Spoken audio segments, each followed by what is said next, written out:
I have been meaning to circle around to this. Because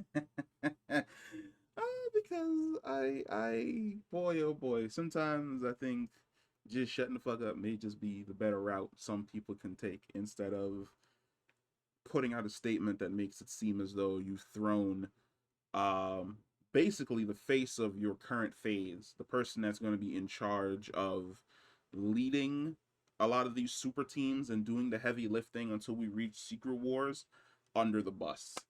Kevin Feige was asked about Captain America Brave New World and why it suffered, and his response was a little bit interesting.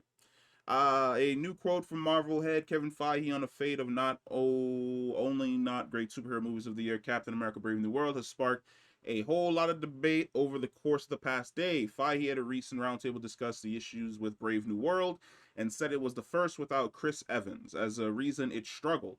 Perhaps not only the reason, but the rationale is being described as blunt, to say the least. I want to say they probably, that's a typo right there. They the least, say the least. The article goes on to basically agree with Kevin Feige. I 100% disagree. If you remember the movie review that I did for Captain America: Brave New World, I said it was a good movie, but we are once again in a situation where we've decided to cannibalize Hulk villains and just shove them in random movies. Red Hulk did not need to be a part of this film. The leader did not need to be a part of this film. If you were going to use Red Hulk and the leader, then they deserve to have been the main focus of a either World War Hulk movie, a Hulk's movie, or just another Hulk movie in general. I feel as though there would have been a way better story to be told if the creation of Red Hulk was something that Smart Hulk was not able to handle because his power doesn't scale with rage. And in order to basically defeat Red Hulk, they had to bring back Brutish Hulk, Stupid Hulk. I don't want to call him Stupid Hulk because he's not really that dumb. We see that the longer he stays out, he gets smarter. It's just every time he reverts, he kind of starts over to clean slate.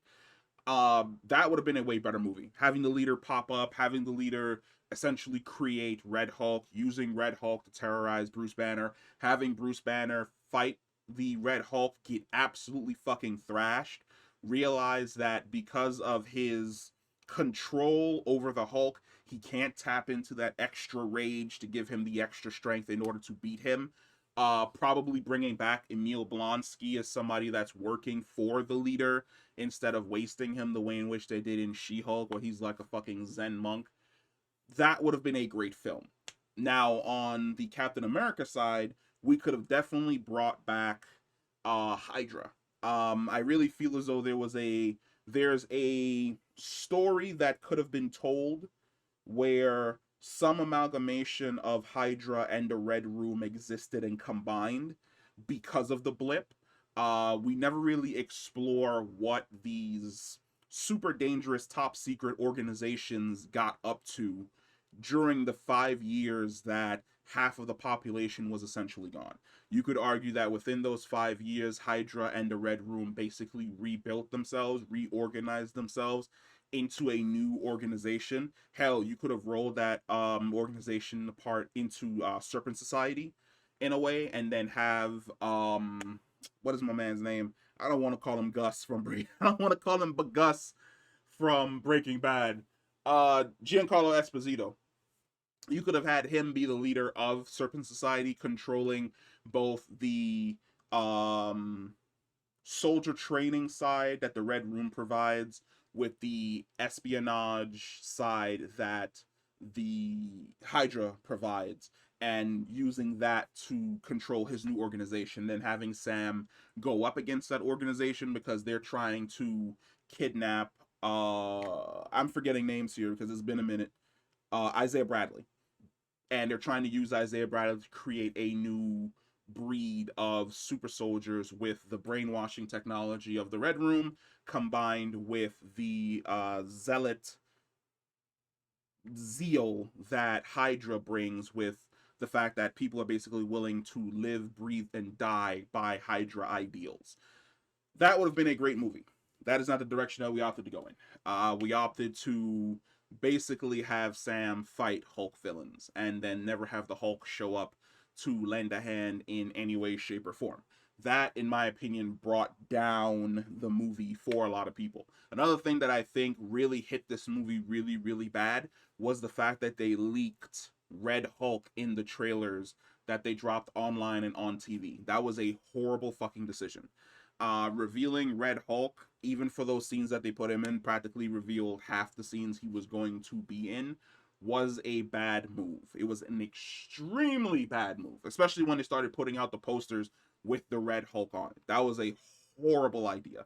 If you were going to use Red Hulk in that way, then you should have essentially kept him in the background, where it's kind of something that, like, something's going on with Ross. We're not really sure what it is. And then during the third act, he goes full Red Hulk, and we're like, oh, holy shit.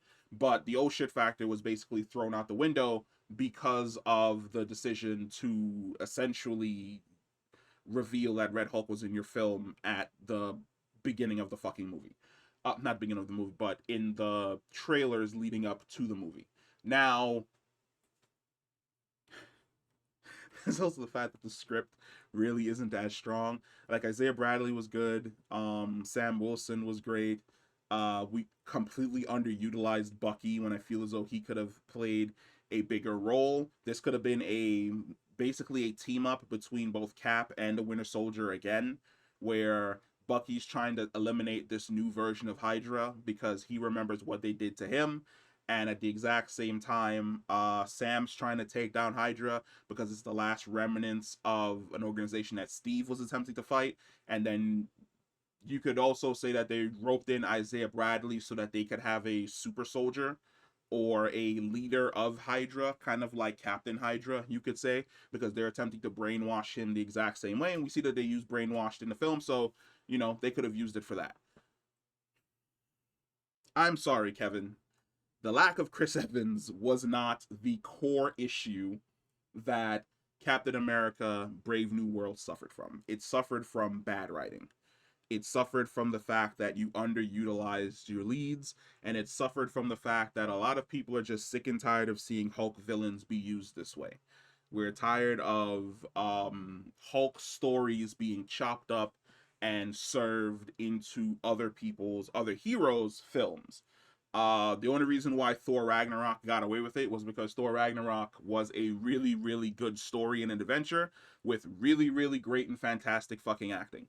But at the exact same time, it sucks to see the World War Hulk story, which is probably everyone's favorite Hulk story, be chopped up and then never readdressed in any way, shape, or form.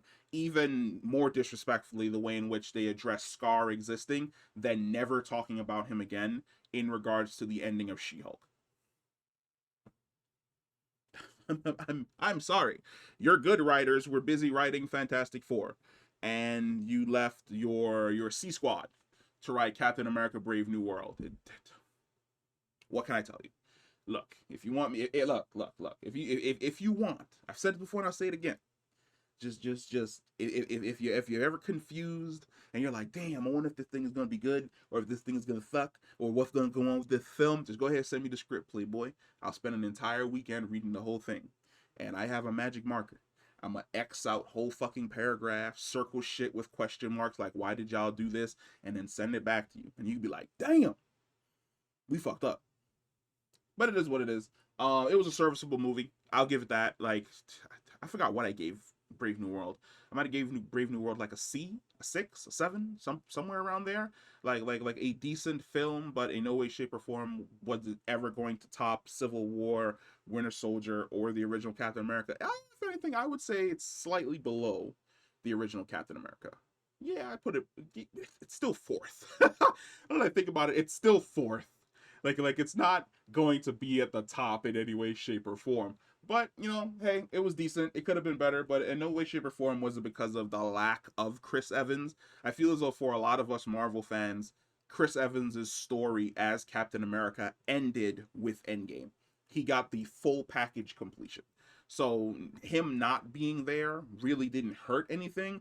What hurt the movie was the fact that it just wasn't as good, and people were sick and tired of seeing Hulk characters be like doled out as secondary villains in other people's films. But let me know what you guys think about this. Comment down below.